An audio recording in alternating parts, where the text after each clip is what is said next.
Hi, I'm Eugene Sakai with Studio S Squared Architecture. In today's video, I'd like to share with you a few of our thoughts and a couple of case studies on the topic of property tax and your project. Let's get started. So, we get a lot of questions about the property tax implications of our projects here in the Bay Area. This video will hopefully serve as an introduction to the topic based on our own personal experience. Now, tax law is always changing, so we strongly recommend that you consult your tax attorney, accountant, or county assessor for your specific situation. The California Constitution sets the process for determining a property's taxable value. Since Prop 13 was passed by state voters back in 1978, a property's assessed value typically is equal to 1% of its purchase price, adjusted upward each year by a maximum of 2%. Under the Constitution, other taxes and charges may not be based on the property's value. One important point is that property tax is handled by the county you reside in, not the city. This is why your property tax bill will be issued by your county tax collector. A typical California property tax bill consists of many taxes and charges including the 1% rate, voter-approved debt rates, parcel taxes, Mello-Roos taxes, and assessments. This video focuses primarily on the 1% rate, which is the largest tax on your property tax bill and the only rate that applies uniformly across every city in California.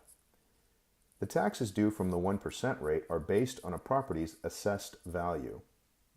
Because of the 2% annual cap on increases in assessed value, it is very possible that the market value of your property may be increasing faster than the assessed value.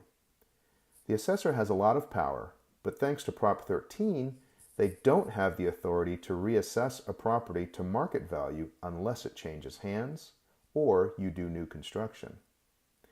Over time, this means that the longer you own your property, it is likely that your property tax will be lower than your new neighbor who just bought the house that went up for sale next door. Proposition 13 allows real property to be reappraised if new construction is completed, your property declines in value, or it is part of a land conservation contract, more commonly known as the Williamson Act. Because we are an architecture firm, we'll focus on the first of these cases, either in addition to or complete teardown and rebuild of the existing structure. So what is new construction? Under California tax law, new construction is defined in 4 general categories. First, any substantial addition to land or improvements, including fixtures. Second, any physical alteration or any improvement or portion thereof to a like new condition or to extend its economic life, or to change the way in which the improvement or portion thereof is used. Third, any substantial physical alteration of land which constitutes a major rehabilitation of the land or changes the manner in which it is used. And finally, any substantial physical rehabilitation, renovation, or modernization of any fixture that converts it to the substantial equivalent of a new fixture or any substitution of a new fixture. Any addition to your existing home, including outdoor additions such as patio covers, pools, spas, decks, sunrooms, and flatwork, would cause a reassessment of the portion of the property that was newly constructed. The assessed value of any existing portion of your property, whether land or improvements, would not be affected by the addition and thus would not be reappraised. The increased tax amount based upon the new construction will be determined by the estimated market value of the new construction and will not necessarily be the cost of the new construction. More on that later. Under Prop 13, you're entitled to do certain upgrades to your home without triggering a reassessment, such as changes that make the structure more accessible to a disabled person who is a permanent resident of the house. The reconstruction of a property that's been damaged or destroyed by natural disaster, where the property after reconstruction is substantially equivalent to the property before the damage or destruction. Seismic upgrades to make the building more earthquake resistant. Adding solar panels for electrical production or domestic hot water heating. Fire sprinklers. Replacing a central heating and cooling system or replacement of wall or floor heating with baseboard heaters. Replacing galvanized metal water lines with copper or plastic water lines.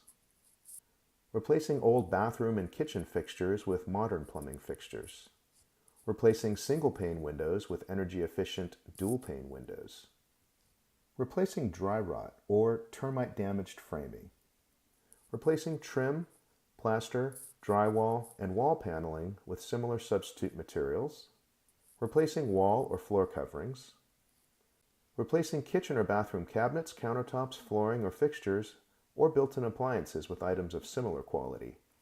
These are the kind of things that our industry considers cosmetic in nature. Now, if you've been listening carefully, you'll have noticed that the like-new definition of extending economic life sounds a bit similar to the exceptions I've just noted. This is a real gray area in the tax code, and for this reason, it's always best to consult with your assessor if you're concerned about triggering being like new when doing a cosmetic remodel. So going back to your property tax bill, if you were to add a family room onto your existing house, the supplemental assessment would be only for the new room.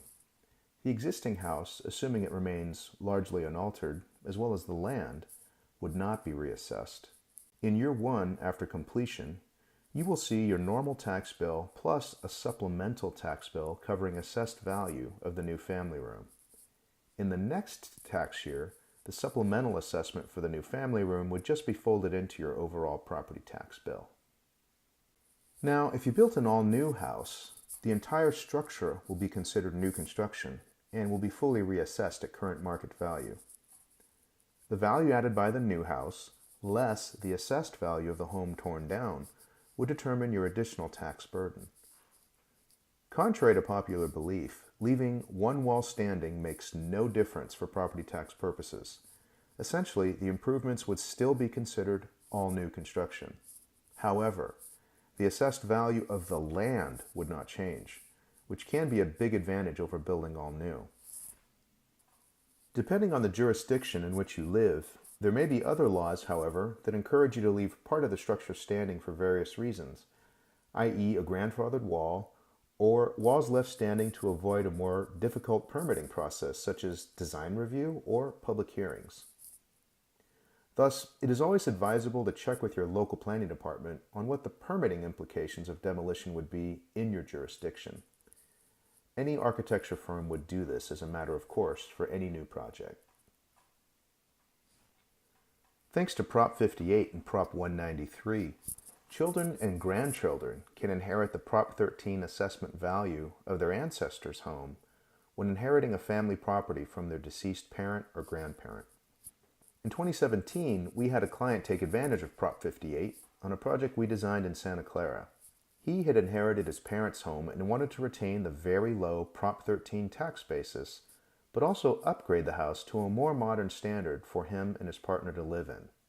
The county assessor made it very clear that in order to avoid the house being reassessed as like new, that we could only remodel less than 50% of the house in any one tax year.